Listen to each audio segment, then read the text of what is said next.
This is Housebound. I'm Chris. I'm Holly. I'm Ashlyn. I'm Greg. And you're invited.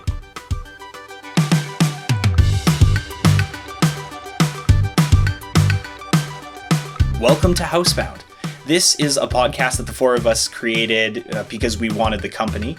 In it, we talk about things that are on our minds for the day, and today we're going to be talking a little bit about some of our elementary school experiences. Now, if you're just hopping into this as one of the first podcasts you're listening to, you're probably going to want to go back either after or even pause this right now and first listen to the episode where we talk about post-secondary education and how that fits into us finding the jobs that we currently find ourselves in or the future jobs that we hope to be in. Not because it's part 2 or part 1 of any specific set of episodes, but just because it helps you get to know us a little bit more in depth. Whereas this episode is just going to be a little bit of fun, tell some goofy stories from what we remember in elementary or junior high, depending on where in the world we went to school. I don't know if anybody has anything particularly interesting that they want to just kick us off with. Ooh, me. Ooh. So I remember very little of my life. I live very much in the present. And so this is going to be difficult for me because usually when I'm like, do you remember when this happened? One of my cousins who I grew up closely with is like, no, that's not what happened. And then she reiterates my life to me. And that's how I know what happened in my life. Oh boy. But there's two very specific things that I remember in elementary, and they were both fights that I had. So I fought a kid right outside the buses once, and fear. I fought another kid in the pool once, and I hit him in the face, and his nose bled into the pool. And oh my gosh! The lifeguard was like, "You have to leave the pool." My and I was goodness! Like, don't tell my dad. And then the lifeguard promptly told your dad? Oh, probably. It's a small town, so I'm sure they called right away. But yeah, that was just because my mom passed when I was 9, and so a lot of elementary school was kids teasing me because I had no mom, which is ridiculous. Because ouch! Yeah, it's so horrible. Yeah.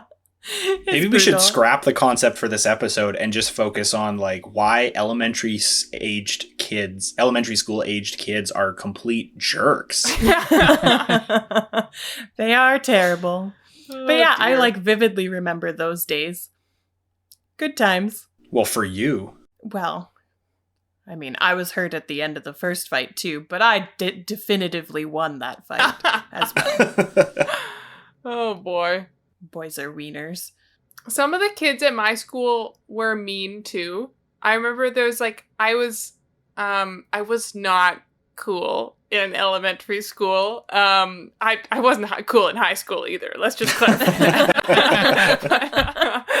I definitely wasn't cool in elementary school.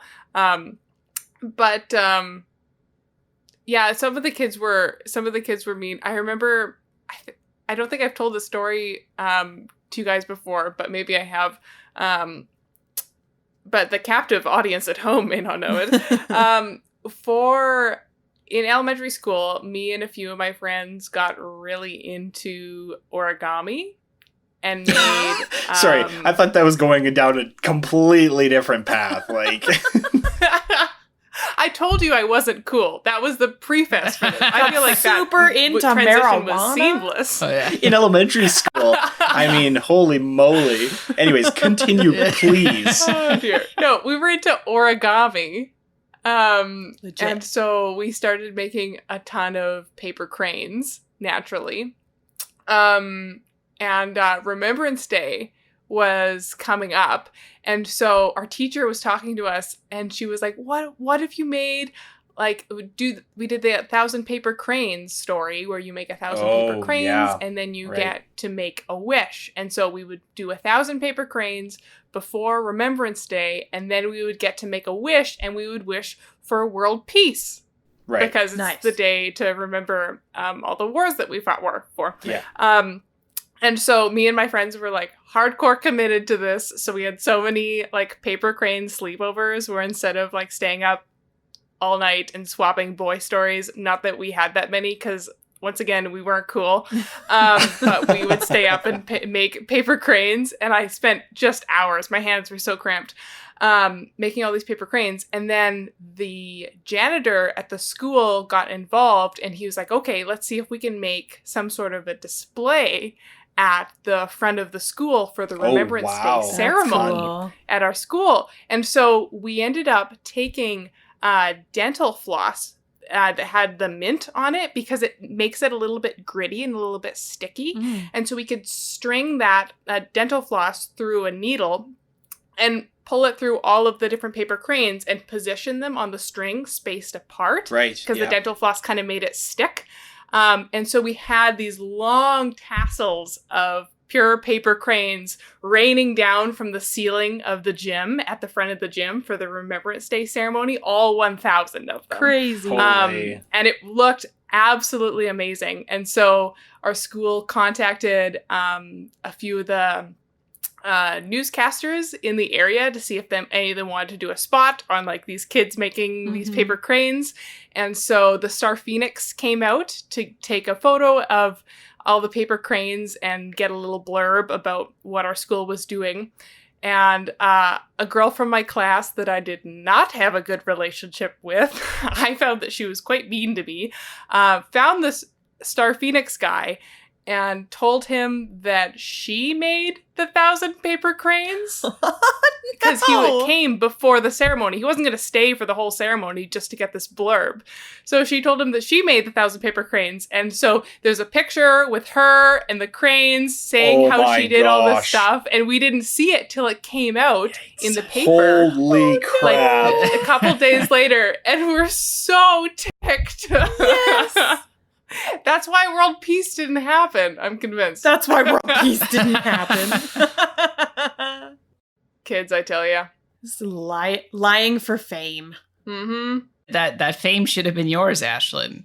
You know, who knows where you'd be now if you had been the one on the Star Phoenix article. Like, I don't even know. I don't know. I was hoping it would be an article. Stoop to marry me at that point, you know? You could have been a professional origami. I was hoping it would be an actual article, but all it was like one of those like photos with like 2 lines of dialogue underneath it, and that's the whole thing. It's not an actual like page article all about this situation. It was just like a single photo on the like Remembrance Day page of the Star Phoenix. But that's funny. I was still upset. And also traumatizing. And we have a snippet of it somewhere. That's funny. Do you know where she's at now? Like what she's doing with her life? Whoa. No. This is not one of those call-out podcasts. Like, we're not gonna... She works downtown. She works downtown at this dingy bar. And... I'm pretty sure she's doing quite well and is likely much nicer than she was in elementary school. It's all because of the origami fame. No, that I don't think that was the reversal point. She's got this deep-seated guilt for her whole life. I stole the spotlight. It's helped teach her how to forgive others and to give others second chances when they don't deserve it. And no. Hey, Mr. VeggieTales over there. Yeah. Well, I think for me, maybe like one of the most memorable memories that I have from elementary school probably was around the lunchtime hour. So like I know that like I don't know about you guys, but when I had lunch at school, the biggest part of it would actually be the most excitement I had was like actually trading what I had for what somebody else had. I don't know if you guys had that at school, but like, oh yeah. And everybody would be pulled into the gym, and that's where we'd all be sitting for our lunchtime. So you could even trade with other grades and stuff. And usually the younger kids had like the better stuff because they, were pumped with sugar or whatever. So, I remember always trying to trade for like Dunkaroos. I don't think those exist anymore, but they do. They do. They brought them back. Oh. They brought them back. Yeah. There you go. So, but yeah, so that was definitely a highlight, but the one trade that I will forever regret was the trade I made for what looked to be very innocently hot peppers. And I thought, well, I love spicy stuff, so I'm going to be okay with this, like, no matter what. And so he traded me for probably like a granola bar or something. And I, like a sucker, took that hot pepper, popped it in my mouth, and it was okay for the first few seconds, as usually spicy stuff is, right? Yeah. So, Right. but all of a sudden, like, I had trouble thinking. Everything started blurring as, like, tears just started welling up in my eye, and I beelined it for the boys' bathroom. And I just cranked that faucet, and I was there just sucking on water for, like, the rest of the recess period. And while I was there, I could hear the pitter-patter of feet. And I looked over, and I took, like, a brief break, and I saw this other kid run and do the exact same thing on the faucet next to me. And he was just boy. chugging. And I was like, the peppers? And he was like, yeah. and then just got back to slurping. And that's where we were both compadres of the same sucker deal. And you guys done been had. Yes. Oh. Yeah. So I would like to summarize that story by saying Greg's black market elementary commerce was laced with something crazy. Correct. Yeah. So that's good. yeah, and so now I don't actually really like spicy stuff anymore. So that kind of, like, I think that was the day that I was like, nope, I think it's not worth the risk at all. So and I don't think I'll ever probably take a pepper from a friend or a stranger ever again. So Learn my lesson good. yeah. We definitely had trades happening at school during lunchtime. I did not grow up that far from my elementary school, so it was about a 5-minute walk from my house, and it's the same school that me and all 3 of my siblings went to, and it's the same school that my mom and her 2 siblings had gone to, because they lived in the same neighborhood that we were living in growing up in. And so it was a very familiar place, and we didn't worry about walking home by ourselves at lunchtime. So there was never reason really for us to take lunches to school, but we would have the occasional day where mom and dad would both be gone, and so we'd take a lunch. And I really liked sardines when I was a kid, so that was always disappointment to the lunchroom when I would, like, crack open a can of sardines like midway through the lunch break. What a psychotic child! You're horrible. Well, I still enjoy sardines, but I don't just eat them raw out of the can anymore. And you right? can't eat them in my home. Okay. Gross. Noted.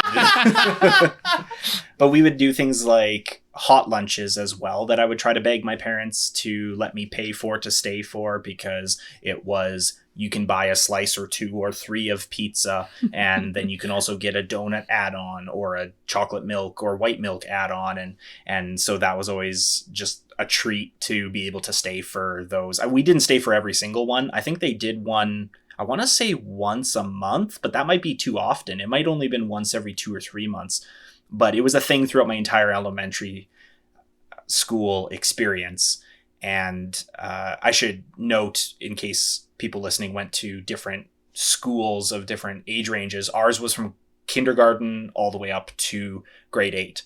And the school was kind of built in a U shape. And so we had a wing that was for kindergarten to grade 4, and then another wing, which we called the senior end, for grade 5 to grade 8. So there was definitely, it was like 2 schools kind of conjoined in the middle by the main entrance, which you never used to get into the school unless it was a special event. So it definitely felt like 2 separate schools that were just sharing a space, much how I assume it feels nowadays when you have a Catholic and public school that are built sharing the same gym or communal activity space. But anyways, once you got to the senior end in grade 5, the grade 5 teacher was the one that ran the milk selling table each lunch, and that's how they made extra money for school activities and sports equipment and stuff like that, is that That's they funny. would sell. I thought you were going to say they ran this milk racket and that's how they made extra money because teaching wasn't good enough.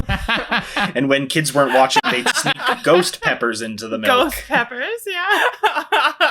No, but that was something that if we were staying for lunch, we had the option to help run that or man that table for the lunchtime. And so for whatever reason, it was really fun to take people's money and punch a little hole on their punch card. And kids would come up and buy a new punch card, and you could buy punch cards of 10 or 20 milks. And there was kids that stayed for lunch every day, right? So this was a fun and interesting thing for me, a kid who just always went home for lunch. So yeah, those are kind of like my lunchtime experiences. Yeah, I also went home for lunch, but I think I beat you there on the closeness to school because our house was directly across the street from the playground attached to the school. Nice. Like there was an opening in the gate for the playground and that like lined up with our driveway. So it was like the world's shortest commute. I had friends whose house was the same way. Yeah, because we lived so close to the school, we would come home for lunch all the time. Right. But once a year, we would invite the teacher from each of our classes over to my parents' house, and they would both be home for us to have lunch with the teacher. They would like plan that ahead to like schedule one day where we would invite them over. And that is where my parents, predominantly my mother, I'd say, taught me the handy dandy trick that if your teacher really likes you, you tend to get better grades. Oh, no. Oh, that's and interesting. you could talk to any of my classmates from elementary school or high school, and I was such a teacher's pet. I sucked up a lot to the teachers, but I also like legitimately became friends with basically every single teacher that I had in elementary school and high school. That's too good. And yeah, I would spend time like after school just like chatting with the teachers and asking them about their day and things like that. And I do believe that it had an effect on my grades.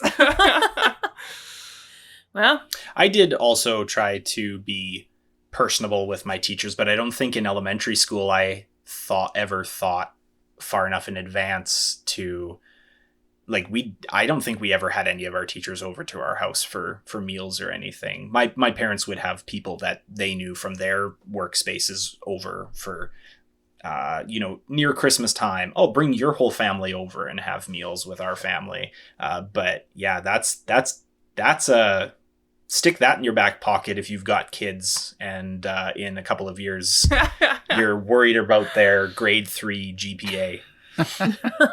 Yeah. Yep. Who's your math teacher? Invite them for lunch. Yeah, I guess so, like when it came to like relationships and like kind of developing friendships with like teachers and stuff, I think for me, like I had a grade 3 and grade 4 teacher who like he was one of the older teachers there at the school. But he was like such a nice guy, like incredibly gentle and very like kind to all the students and showed like a genuine interest in them. Like I just remember like rambling on to him about this Left Behind book series that I was reading as, the kids series. And like I went to a Catholic elementary school, and this Left Behind book series is written from like Protestant, like evangelical, fairly conservative perspective, quite different from like the Catholic perspective on that. And so even though it's like a fictional book, and I was just explaining all these things to him, and he would just like nod and, ask questions and just, like he wouldn't necessarily be like, I don't think that's quite the right interpretation of that. Like he was very, very generous in that way and was, always willing to listen. And I think for me, I think that was really foundational in the sense that I appreciated those teachers in my life who actually were teaching because they enjoyed teaching, for one thing. And were also just passionate about the students and wanting them to succeed, and about developing like genuinely like solid relationships with their students. And so, because I think it's through that you can really like start to trust them in what they're saying, and that like you understand that like these things that they're teaching you are important, and like, yeah, and it actually like drives you to do better in their class. And so, and it just makes it more interesting because you know that they're not teaching you something that they, you know, wouldn't want to teach, or at least they're teaching it in a way that they want to teach, right? And so that was really foundational. And I remember this one particular teacher, he would always read this book to us called Where the Red Fern Grows. Have you guys heard of this book? Yes. No? Yeah. Oh yeah. Okay. I've heard of it. But it's like it's like this and it was a really well written book, and he read it both in grade 3 and also we requested it in grade 4.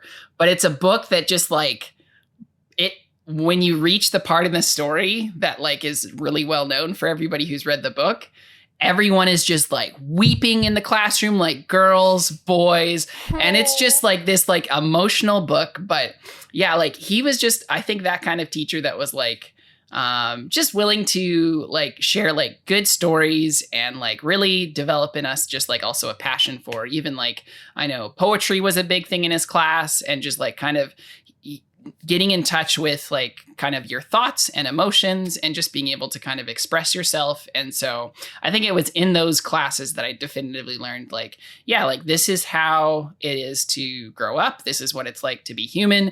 And it was just like a well-rounded experience, even though it was just like grade 3 and grade 4. So there were some very like foundational years through that teacher. And so I don't take any of that for granted. So yeah. I know Holly has a story or 2 or 3 about what happens when a teacher is very uninterested in even being around children that she could speak to.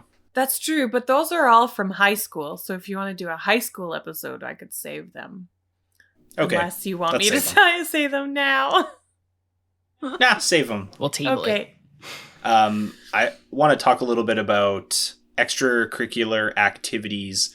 And I think for elementary school, there might not be a whole lot to choose from, but I will start by mentioning some of the sports that I was involved in because, and remember that this is elementary school, so it's much less impressive when you're not realizing, oh, wait, this isn't high school at all. Yeah. But I was involved in a volleyball team for a couple of years. We did that. I think that must have been grade 6 and grade 7. I was involved with basketball in grade 7 and grade 8.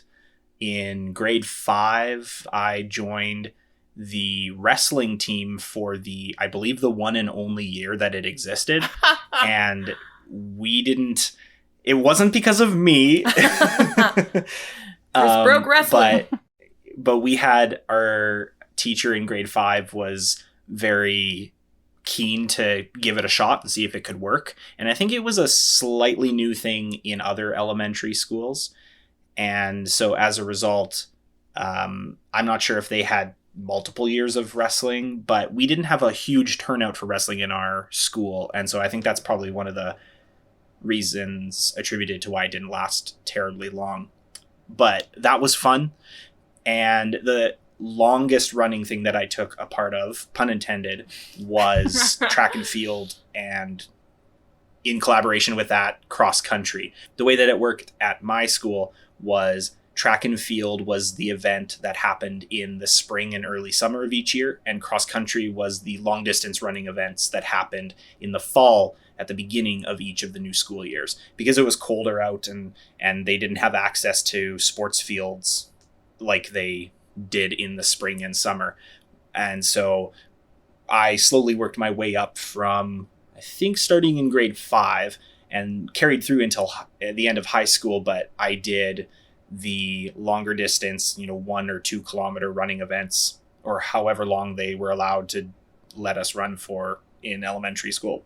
And then in the spring and summer, I would do primarily, again, the long distance running track events where you would have to do 8 laps. But I also did dabble for a year or 2 here and there in like long jump and sprints, 60 meter, 80 meter, and I think 4x100 races or something like that. Again, that all was much more impressive in high school than it was when we were in elementary school, but that's definitely where I got that kickstart and really started to love the running aspect. Just for whatever reason, I really dug into that as opposed to volleyball, basketball, football, any of those kinds of sports. Kind of lost interest in that after a year or two. So Yeah, I also did.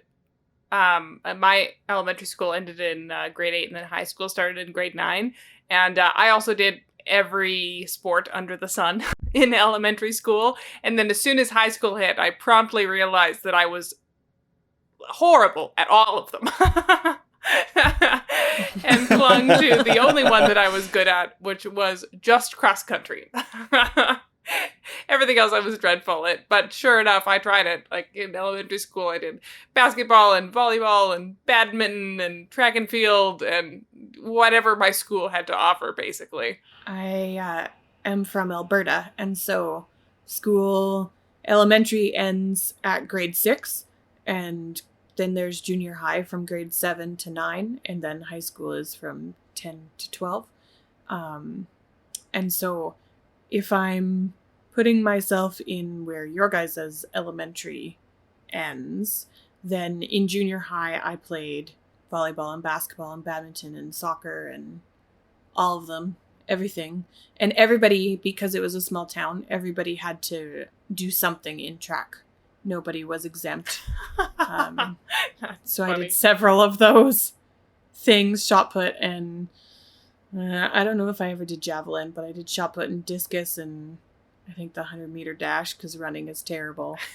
So I chose the shortest one and lost. So, because running is terrible. But all the other things, if you're running after a ball or something, or to like take somebody else out, then that's fine. But running for no reason is just horrifyingly boring. Yeah, I think for me, I didn't do too much extracurricular stuff. Like, I know for a fact that I'm not good at sports. I might be tall. I might look like I could, have done basketball as an elementary kid.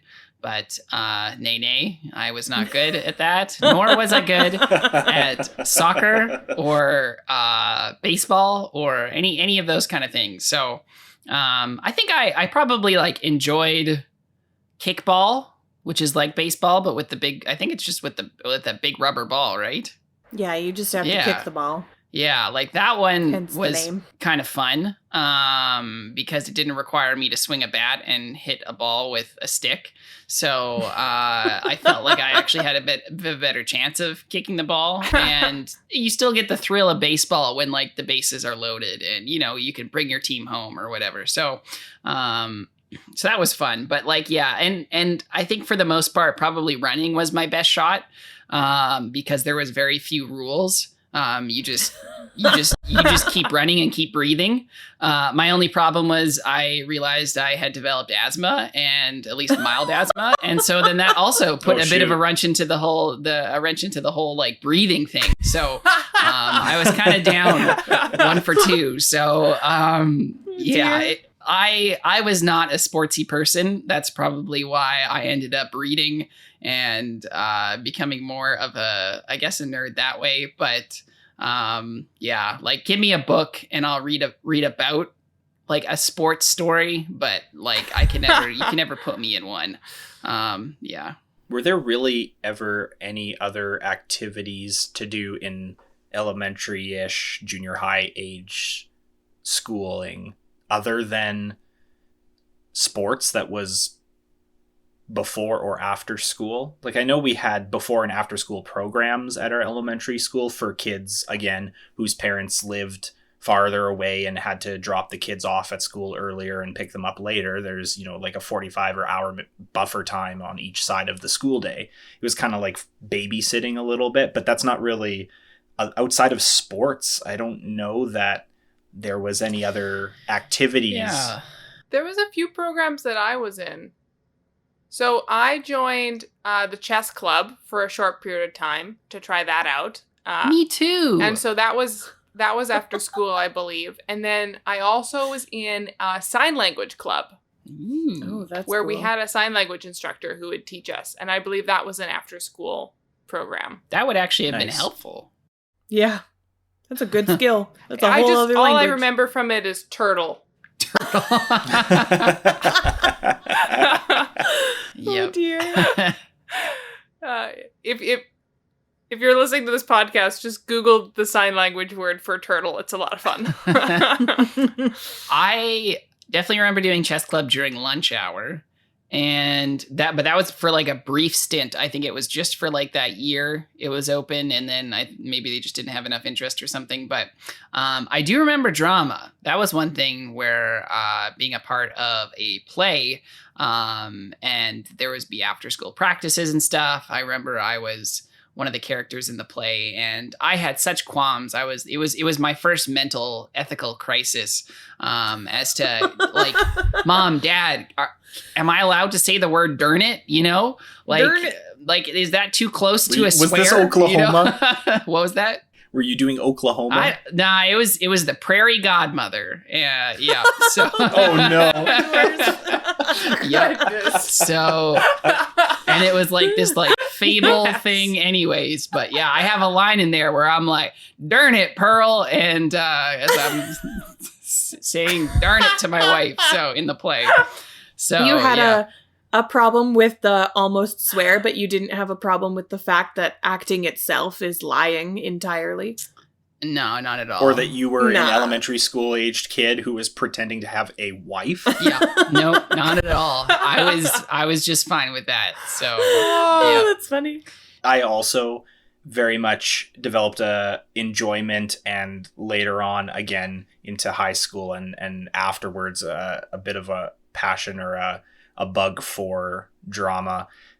And a lot of that probably stemmed from my parents' push of all of us kids to be able to do at least a little bit of something that was musical, whether that was taking piano lessons or guitar lessons, or I mean, they probably would have let us do singing lessons or something if we had really, really wanted to do that. But my dad was involved for a number of years with a local theater troupe, and they would do productions every year. And so from when I was old enough to kind of understand the responsibility behind that and the showmanship of that, I was all in for that kind of a thing. So in grade 8, which is the last year of my elementary school experience, we put on a show of Annie, but it was one of those shows where they rewrite the script for younger aged kids. So it was actually called Annie Junior. And it was, I think, just a little bit less long and just a little bit less elaborate and just catered a little bit more to younger performers. But I got to be Daddy Warbucks, if you're familiar with the story of Annie. And so I made the brave decision to shave my head, unlike my other cast double, which there were 2 casts for the whole run of the show. I think we did 2 or 3 performances each. And he got a bald cap put on, and it didn't look terrible, but I thought, I'm going to go all in. I'm going to do this right. And so I did it. And it was fun, and it was itchy for the first couple of weeks into the summer when the hair was growing back. And, but yeah, it was a lot of fun. Well, it's commitment. I wish there was drama in my elementary school. We had the core class, which I was involved in, but there was no extracurricular drama until high school. My school is very small and had no extracurriculars other than sports. 0. Even core, like you were saying. That sounds like a small town. Yeah, there wasn't even any fine arts for your core classes, like at school. No art or drama or anything. Just school, and sports school. Well, I think that it would be just fitting for this retrospective episode for us to close with maybe one thing, let's say one thing that stands out that was a completely unique experience, if you can kind of think of it off the top of your head from your elementary or junior high days. I can kick us all off, and that's when I won the chance during a raffle for a school fun night that was raising funds for, again, equipment or something like that for the school playground, the chance to be principal for a day. And so I got to dress up and sit in the principal's office for the whole day and play games on his computer and make decisions about some of the equipment that I thought would be good for the classrooms to acquire for their little equipment buckets. Each classroom had a separate one.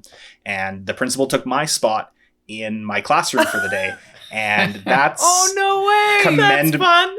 I look back and I commend him for that, because that would try my patience nowadays. So that's my thing. I'm just imagining just like that's crazy. A little Chris, just all like dressed up with like a suit and tie, wearing the glasses, and just like sitting in a chair that like you have to kind of push up all the way to just reach it so that your head goes over top of it. Like, that's great. I borrowed my dad's tie that had Dino and Fred Flintstone on it, and it was great. Nice. That's great. I think for me, what I remember, I do remember one that it's kind of the it was another lunch hour experience, but this one was actually planned by the school and not brought upon myself. And so what this experience was in order to kind of give students an idea of how the world is in terms of like poverty and stuff, they had only like a few select people have like Happy Meals in the middle, and they were be able to eat their cheeseburgers and like open their toys or whatever, like just in front of everyone. And then you'd have another set of people that would get like soup and like a bun, and so they'd be another kind of smaller group of people on the outer circle. And then you'd have the very, very outer circle would be all the people who I think they would just get like a small like piece of bread, like not even like a whole piece of bread, but like just like maybe a ripped part of it.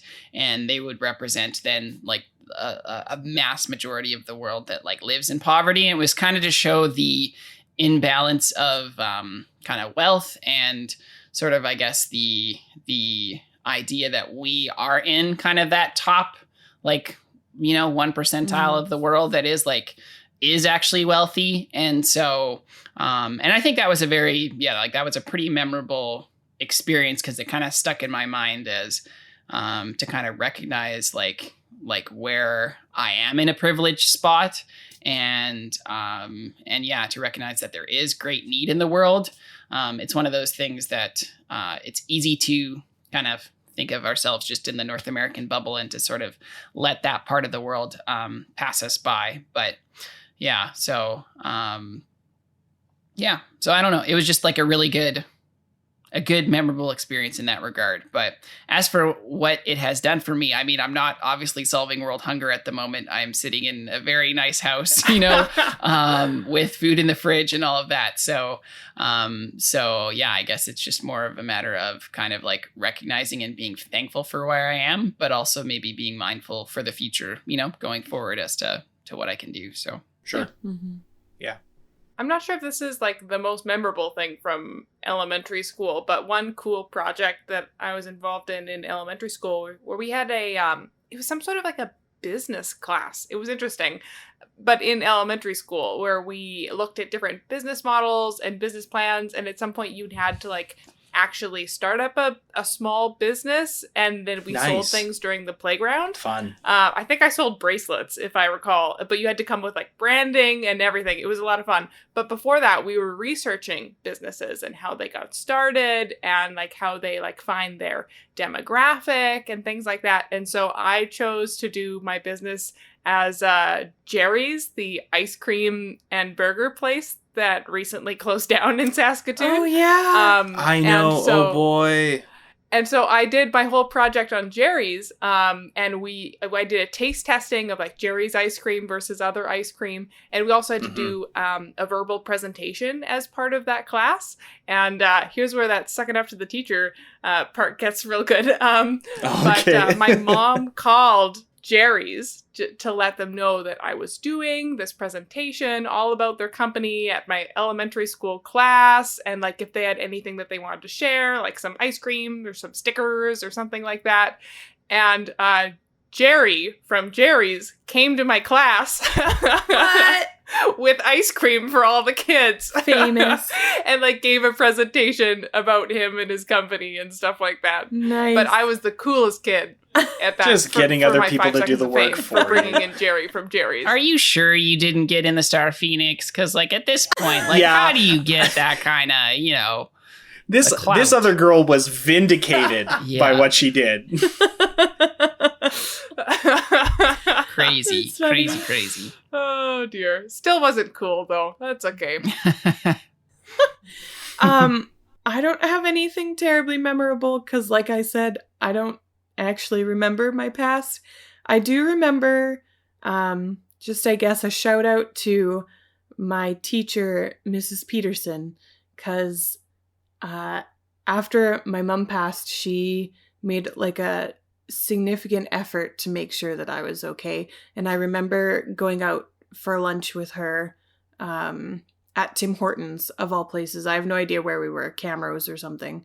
And that's not that weird because it's a small town, so your parents know all your teachers and your teachers know all your parents. And Right, yeah. it's not as weird as it would be in the city. But it's Yeah. still significant. But it was really significant because she made an effort in my life. And I remember that Tim Hortons had chili that came in a bowl that was made of bread. And that's all. Ooh. Mm-hmm. I think I might She- vaguely she- remember that as well. Yeah. Sounds Yeah. delicious. But yeah, so if for nothing else, shout out to the teachers that care and put effort into their students' lives, however little or much that they are able to. Mhm. I know that everybody's home life looks different and everybody's personal lives are different. And so we see, the teacher for a few hours each day and we feel like we know who they are.